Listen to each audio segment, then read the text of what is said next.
Yun, what's up mga idol? Ayan, may gagawin tayo. So, ang model nito ay Itel Vision 1 Plus. Ang problema mga idol, magdamag i-charge pero hindi napupuno. Ayan, 72% pa rin. So, paano ba ito gawin? So, na-stack po ito ng matagal at pinapapalitan ng LCD. At nung pinalitan ng LCD, hindi na po napupuno or nagkakarga. So, ayan, buksan natin. I-troubleshoot po natin. Buksan na natin mga idol at i-check natin. So, madalas naman ito mga idol sa mga ganitong unit, ang pinakamay tama nito ay kailangan po palitan ng charging pin. Kasi habang matagal siyang na-stock ay nagkakaroon po ng kalawang ang charging pin. Kaya madalas hindi na po siya fast charging. So, ang kailangan ay palitan ng bago. Kaya yan, dito na tayo magtanggal sa baba. So, hindi na natin tanggalin ang mga screw sa taas dahil ang baba lang po ang gagalawin natin. So, tanggalin po natin itong lahat ng screw. At sana bago natin umpisan ang video na to, i-subscribe nyo po ang ating channel, paki-follow po. At paki-share na rin para alam din po ng iba kung paano ito gawin. So, kung nag-DIY ka lang naman ito, wag nyo na pong gawin dahil napakasilan po ang paggawa ng charging pin. Kasi may mga paa po yan. Possible yan, maraming gumagawa niya, nag-DIY, naubos ang lahat ng paa ng charging. Kaya kapag ihinang mo siya, mahirapan ka nang maghinang. At kapag ginawa mo pa at hindi mo mahinang lahat, hindi po yan fast charging. So ayan, di pa pala ito napalitan ng charging pin. So kaya ito bumigay. So madalas naman talaga mga idol sa mga ganitong unit, kapag slow charging ay ang tama po ay yung pinaka charging pin lang. So kailangan po palitan. Ayan, kalawang na po pala talaga siya. So pansinin nyo, mayroon na pong corrosion or kalawang. So nagdilaw-dilaw na siya. Ayan o. So madalas ito nabasa. So, madalas napapasukan ng charging port. Kaya, ayan, pag nagdilaw na yan, kakalawangin po ang mga paa niya dito. So, pansinin natin yan mamaya, mayroon na pong kalawang sa ilalim niyan or dumi. Kapag doon sa mga paa ng charging pin mga ito, kaya yan, palitan natin. So, saktong-sakto, mayroon tayong kaparehas na charging pin. So, 4 ang paa nito.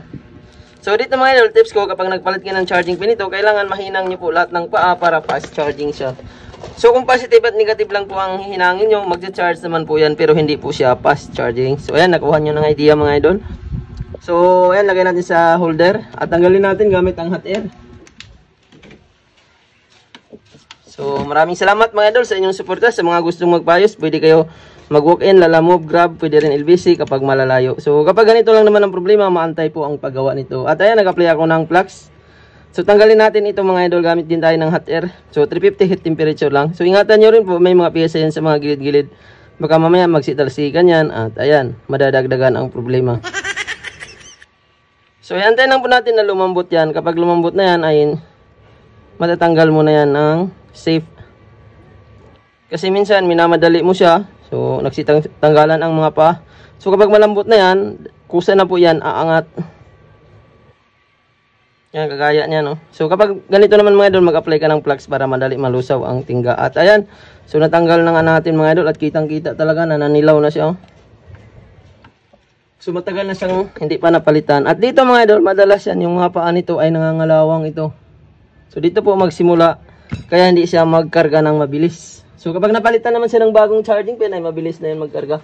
At gamit tayo ng tingga. So, at soldering. So, hinangan na lang natin ang mga paa. So, ayan, bagong-bago yung soldering ko mga idol. Bagong lagay ko lang ito. Bala. So, ang gamit po natin soldering ay micro soldering to 12. So, T12 mga idol. So, hinangan natin yung mga gilid-gilid para may tingga. Para mamaya madali na kumapit ang charging pin na ilagay natin. So, ayan, para mas tumibay pa talaga ang charging pin yung mga idol pag naglagay kayo. Ayan, hinangan nyo itong mga gitna nito. Kasi ito po yung madalas na nabibiyak mga idol. Kapag nabiyak na kasi yan, naluwag ulit yan. So, kapag mayroon ng hinang yan, mas tatagal siya masira. At ayan, pati po yung mga paa nito mga idol, yung sa gitna niya, yung 5 paa ay hinangan po natin. Para madali kumapit doon sa charging board. Kapag may tingga na. So, ayan, nahinangan na natin. So, next step natin, ayan, mag-apply ulit tayo ng tinisan muna natin. Mag-apply tayo ng flux para hindi malusaw. So, importante ang flux sa pagpalit ng charging pin mga idol, lalo kung hinahat air nyo. Kasi isa po yan sa dahilan kung bakit hindi nasusunog ang charging pin sa ilalim. Minsan kasi kung wala kang flux at i-hot air mo lang to diretso, So malulusaw po yung paa doon sa ilalim. So hindi na po yan papasok ang charger mo. So ayan, antayin lang po natin mga idol, 350 heat temperature pa rin ang gamit natin. So may butas po yan, 4. Kusa po yan papasok mga idol. Ayan, pansinin nyo po, pumasok na siya. So maganda ang pagkaganito mga idol, hot air nyo para talagang kapit na kapit siya. So medyo tumabingi konti. Yan. So kagandahan dyan, pwede mo na di siya hinangan. So ayan, saktong sakto mga idol, swak na swak dun sa ano. Kasi ito kapag nahinangan mo na ang paa nyan, kusa na yan, kakapit doon sa pinaka charging board. Ayan, pansinin nyo mga idol, ang ganda po ng pagkagawa natin, oh. Kahit hindi mo na siya hinangan, at saka pantay na pantay talaga ang pagkagawa. At ang maganda rito, may mga tingga sa gilid-gilid.